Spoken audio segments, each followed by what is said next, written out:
You're tuned to Radio Kidnappers, the voice of Hawke's Bay. This is a program called The Wonderful World of Wardini Books, and it's our pleasure, as always, to have in the studio the wonderful Lou from Wardini Books in Havelock North. How you going, Lou? Very well, thanks, Ken. How are you doing? Oh, can't complain. All the better for seeing you. We're right in the middle of winter now, aren't we? We pretty much are, absolutely. Indeed, hour and hour. But the good thing about it, winter is you can sit home, put your feet up, read a good book. Yes. That's what everyone should get the opportunity to do. That's right, and we have got 3 good books to talk about today. And the first one is called A Mouse Called Julian. Yes, this is a picture book for little children called A Mouse Called Julian, you just said that, by Joe Todd Stanton. And it's a Flying Eye book, which is one of, it's the publisher, and they just do the most amazing books, and they quite often bring out the children's picture books in hardback first, so you get this glorious production.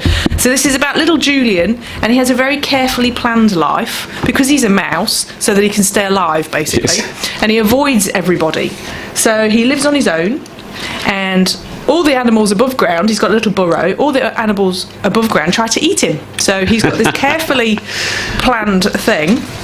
Everyone below ground gets in his way, so he avoids everybody. So this is sort of the underground and tunnels, and the above ground, which is lovely countryside. And you can just see a little fox's tail above, so you start to know some of the dangers to Julian.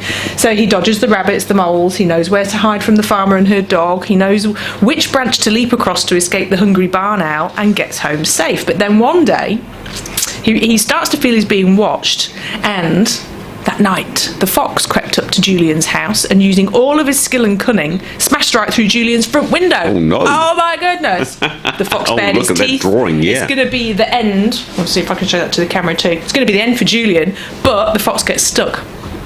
And then the strangest thing happens. He says, "Pardon me, but would you be so kind as to help me out?" asked the fox. "Help you?" yelped Julian. "You just tried to eat me." And the fox cannot get out, and so they enter into this conversation, and they start to become friends. And so he does help him out, and eventually the fox gets out and he doesn't eat Julian, and off he slinks. And then Julian goes back to I think the fox is there for quite some time, so they even share meals and things like that, and it's quite companionable. So then he goes back to his routine, but he misses the branch to escape the barn owl, and it looks like it's going to be eaten. Oh no, look by at that evil barn owl. Can you guess what's going to happen? Yes, I can guess what's going to happen, but should we spoil it? Yeah, I think we should. Yeah, we should, okay. Yeah, anyway, the fox has been watching him, and he leaps in and saves him, and it's amazing. But what he does is, the barn owl thought about having a fight with the fox, but changed its mind.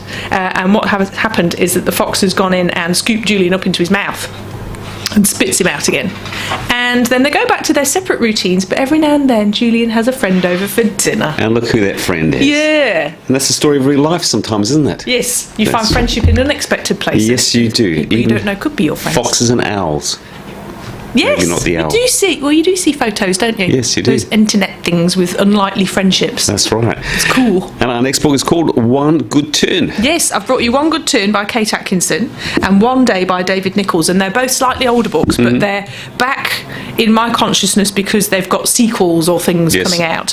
So there's a connection between these two books because I really like characters that are basically good, but screw up every now and again, because that's most of us. Yes, isn't that's it? exactly That's kind of how life goes. So I talked to you about the first Jackson Brodie novel last week, I think it was, yep. Case Histories, and this is the second one. And it's naughty of me really as a bookseller to go from the first in the series and go straight on to the second in the series, because I've got so much other reading to do and I need to keep current, but I couldn't help it. I needed to know what was going on with Jackson Brodie. So in this one, he's gone up to Edinburgh.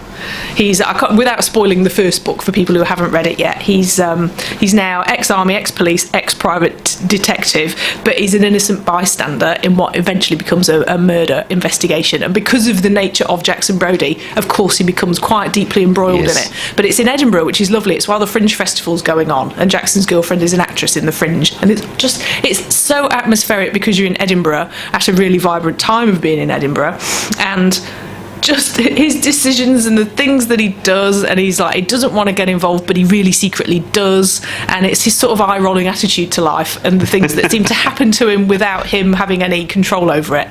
So that is a really good one. So he's a very very good person with huge flaws in his character. And will it flow on to another book in the series? Yes, there are 5. Wow. And I'm going to have to restrain myself, so you might not hear it about those again for a while. Okay, tell us about One Day. One Day is by David Nichols, and it was turned into a film that Anne Hathaway in it, that beautiful girl with the big smile. Yes. And so the premise of this is that it's Emma and Dexter meet at university just as they're finishing university. They've been aware of one another but not been friends. And it's the 15th of July 1988. And things conspire that they get together and they spend a night together. And then what you get throughout the rest of the book is that same day over 20 years. Yes. And how their relationship, how their friendship ebbs and flows and what's going on in their lives. And Emma is a very clever person. She's very concerned about social justice. She's a bit of a social justice warrior, and just how she progresses through life and the things that she wants that don't come her way because of whatever. She's got flaws in her character. She's not as self-confident as she should be, even though she's really smart. And then Dexter, who is very handsome young man, moneyed family, lands on his feet at all turns until, of course, he doesn't land on his feet, and it's a huge shock to him. So you've just got these two people weaving in and out, and it's Sally Rooney's written a book called Normal People, which I think we've reviewed on this show, and that's a very modern look at friendship between a male and a female that turns in, it might be a relationship, it might not be. And this is sort of a 20-year previous, more funny look at that kind of relationship. So there's a lot of tragedy in this book, but there's also a lot of real good laughs, because Dexter particularly is a twit. I wonder, you've read both those books in a week. Are they easy reads? I mean, there's so many different stories weaving through each book. Yeah, but real page turner. It took me longer to read one day than I thought it would, because it looks like a little book, but the print's quite small. Yes, look at that. So yeah, I've really dedicated some time to that, and I wanted to be with those characters. I loved them. So you can't wait for the next one. Yeah, it's good when you want to get inside a book and get hold of somebody and shake them. Do you ever get disappointed when you start off with the first one, that was fantastic, the next one, that's pretty good too? Do you ever get disappointed with the third, fourth, fifth one? Or sometimes that does happen. Yeah, there are series that's happened too. Some of them go on too long, I think, especially the kids' book series. Yeah. When, because I think Harry Potter started it, she did 7 books, and they just got better and better and better. Yeah. But not everyone can pull that off. So if you've got a children's book series that's got like 10 books in it, they can be good, but you might get a duff one in the middle. Got to be exceptional. Yeah. Good on you, Lou. As always, our pleasure. Just remind our listeners, want to come and see you for a good book. Where are you? We are 16 Tomato Road in Havelock North and 44 Hastings Street in Napier.